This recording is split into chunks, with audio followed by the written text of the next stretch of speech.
ओम नागेंद्रहाराय त्रिलोचनाय भस्मांगरागाय महेश्वराय नित्याय शुद्धाय दिगंबराय तस्मै नकाराय नमः शिवाय। नमस्कार, स्वागत है आपका आचार्य वाणी में। मैं आचार्य विक्रमादित्य आपके साथ हूँ। आज का ग्रह का योग किस प्रकार से आपके लिए जीवन में बन रहा है, ये सारी बातें आपके समक्ष रखेंगे। देखिए, आचार्य वाणी एक ऐसा चैनल है जिसके माध्यम से हम आपके साथ जुड़े रहते हैं। ग्रहों की गणना समय समय पर किस प्रकार से परिवर्तन की तरफ जा रही है और वो आपके जीवन में क्या कुछ करने वाली है, ये सारी बातें हम बताते हैं। आपकी राशि के अनुसार से मीन राशि वालों को समझ लेना चाहिए ग्रहों का योगायोग जनवरी के मध्यकाल में किस प्रकार की स्थिति उत्पन्न कर रहा है। देखिए, मीन राशि वालों, आपकी राशि के अनुसार से आप समझें, कई ग्रहों का परिवर्तन का योग बन रहा है जनवरी के मध्यकाल में। सूर्य परिवर्तन की तरफ जाएंगे और सूर्य दक्षिणायन से उत्तरायण होने जा रहे हैं। ये एक बहुत बड़ा परिवर्तन माना जाता है भारतीय ज्योतिष के अनुसार से। शुभ दिन का आगमन होता है इस दिन से। कई ग्रहों का परिवर्तन हो रहा है, साथ साथ शुक्र भी परिवर्तन की तरफ जा रहे हैं, मंगल परिवर्तन की तरफ जा रहे हैं। और ऐसे में ये सारे ग्रह आपकी राशि के अनुसार से यदि हम बात करें तो विशेष तौर पे मान सम्मान के लिए बड़ा महत्वपूर्ण समय उत्पन्न होने के योग बना रहा है। हिम्मत को जगाने वाला समय रहेगा आपके लिए। जो कई प्रकार की समस्याएं चल रही थी जीवन में, उन सबको परिवर्तन करने का योग बन सकता है। ग्रह योग के दृष्टिकोण से यदि हम समझें तो बड़ा अच्छा योग दिखाई देता है, लेकिन कई चीज़ों में विशेष तौर पर समझने की भी ज़रूरत है। इस बार जो संक्रांति हो रही है ना, मकर संक्रांति, वैसे तो रविवार को पड़ रही है तो बहुत सुंदर योग बना रही है। कहा जाता है हृदय नाम का योग बन जाता है रविवार के दिन जब संक्रांति पड़े। तो कई कष्टों को दूर करने के लिए सूर्य कई प्रकार से रास्ता बनाते हैं और उस दिन यदि उपाय कर लिए जाए तो बहुत सुंदर योग बनते हैं। लेकिन समस्या ये है कि यदि दूरदृष्टि से देखा जाए तो इस बार मकर संक्रांति भी रविवार को पड़ रही है। साथ साथ आने वाले समय में कर्क संक्रांति जो होगी वो भी रविवार के दिन पड़ रही हो। ये योग कष्टमय है। कहा जाता है कि राष्ट्र के लिए समय ठीक नहीं है, राजनेताओं के लिए समय ठीक नहीं रहेगा। और विशेष तौर पर ये दोनों रविवार की जब पड़ती हैं तो कई प्रकार की दुर्घटनाएं, कुचक्र इत्यादि कई प्रकार की समस्याएं, यान खान दुर्घटनाओं के योग बनते हैं और साथ साथ आपदाओं के योग बनते हैं। प्राकृतिक आपदा, भूकंप इत्यादि के योग बनते हैं इन 6 महीनों में। तो ऐसे में ध्यान रखते हुए कार्य करने की ज़रूरत है। और देश में महत्वपूर्ण परिवर्तन का समय आ रहा है। इलेक्शन भी होने वाले हैं, कई प्रकार के बड़े कार्य भी होने वाले हैं। तो ऐसे में हम सबके जीवन में ग्रहों का योगायोग क्या प्रभाव करने वाला है, वो सब बातें भी हमको समझ लेनी चाहिए। तो सिलसिलेवार तरीके से बात करते हैं। 11 जनवरी को अमावस्या की तिथि है, गुरुवार का अवसर है, धनु में रहेंगे चंद्रमा और ये परिवर्तन जो है आपके लिए शुभ दिखाई देता है हमें। ऐसे में उत्थान के योग, मनोमस्तिष्क में बहुत सारे अच्छे पॉजिटिव चेंजेस होंगे। धन लाभ के अवसर बनते दिखाई दे रहे हैं। चंद्रमा बृहस्पति के साथ संबंध बना रहे हैं। इनकम के नए सोर्सेज जनरेट होते दिखाई दे रहे हैं। तो इस समय का पूर्ण यूटिलाइज करते हुए काम आपको करना चाहिए। ये आपके लिए शुभ समय दिखाई देता है, आगे बढ़ने वाला दिखाई देता है समय। ऐसे में अमावस्या की तिथि है, पितरों के निमित्त तर्पण, कुछ ब्राह्मण भोजन भी कराएंगे तो बहुत सुंदर योग पड़ेगा। इसलिए गौ पूजन भी करें, ब्राह्मणों को भोजन भी कराएं, गरीबों को अन्न इत्यादि का दान करें। ये आपके लिए शुभ समय है।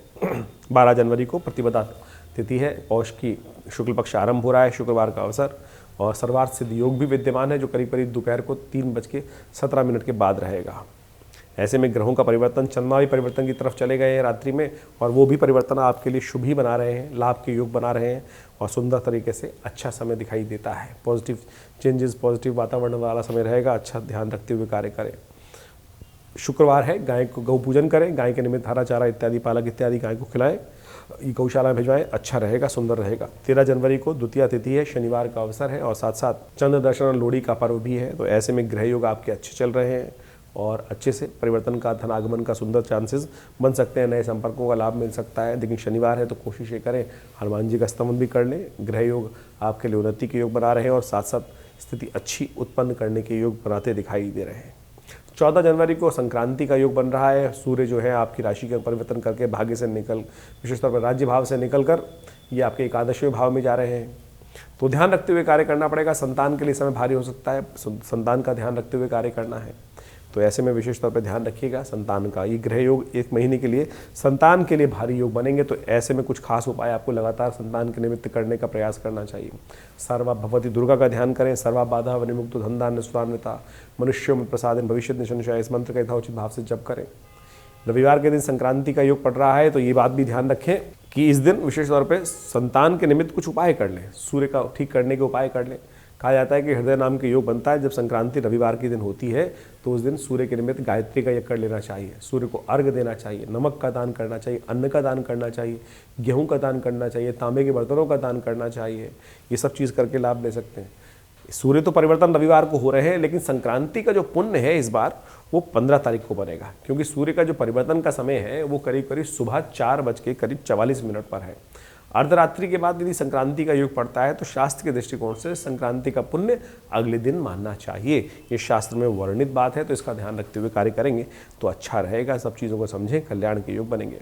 15 जनवरी को ग्रह योग जो दिखा रहे हैं, संक्रांति का पुण्य पर्व है और साथ साथ पंचमी तिथि है, और ऐसे में ग्रहों का योगा योग दिखा रहा है थोड़ा सा नुकसान का योग।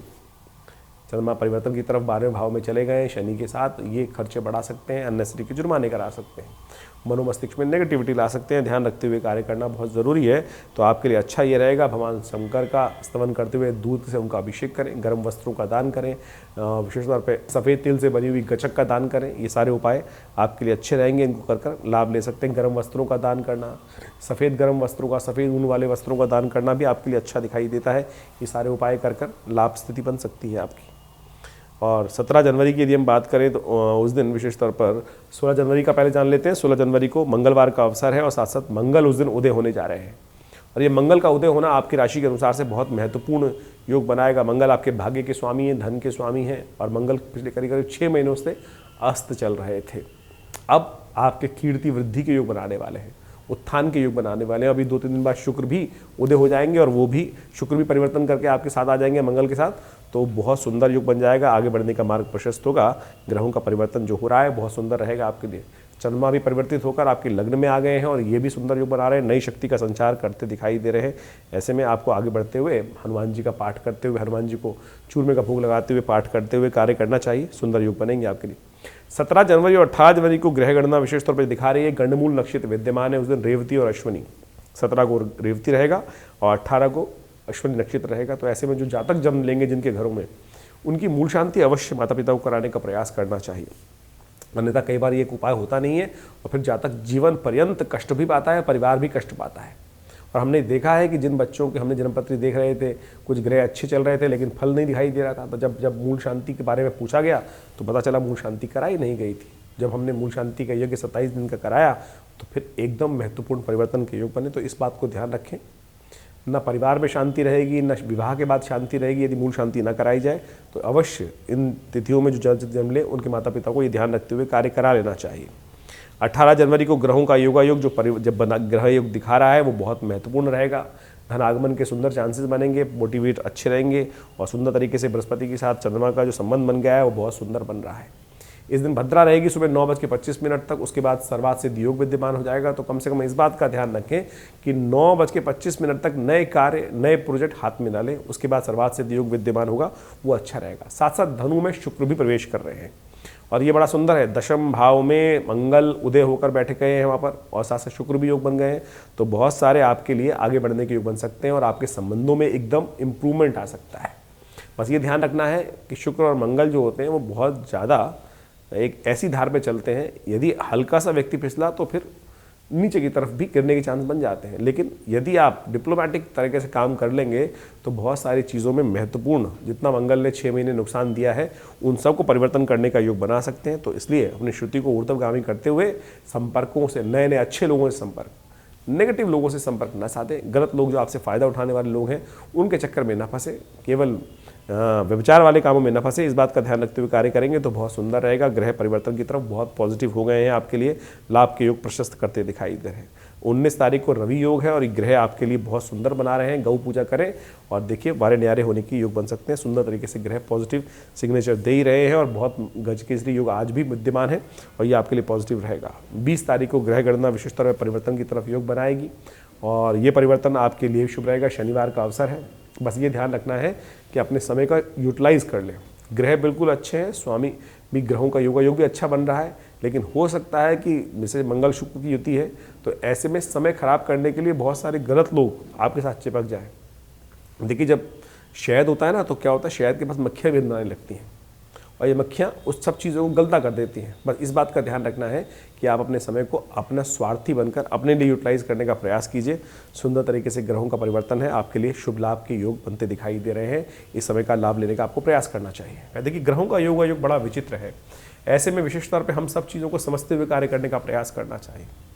जैसे इन दिनों विशेष तौर पर संक्रांति का सुंदर योग बन रहा है। संक्रांति के सुंदर योग पर हमने आपको बताया कार्यक्रम में, आप बहुत सारे कार्य उपाय कर सकते हैं, क्योंकि इस बार की संक्रांति जो है रविवार के दिन पड़ रही है। और रविवार के दिन संक्रांति जैसे पड़ती है तो वो समस्त प्रकार के कष्टों को दूर करने के लिए आती है। सूर्य कीर्ति का प्रतीक है, यश का प्रतीक है, आपके अंतरात्मा का प्रतीक है।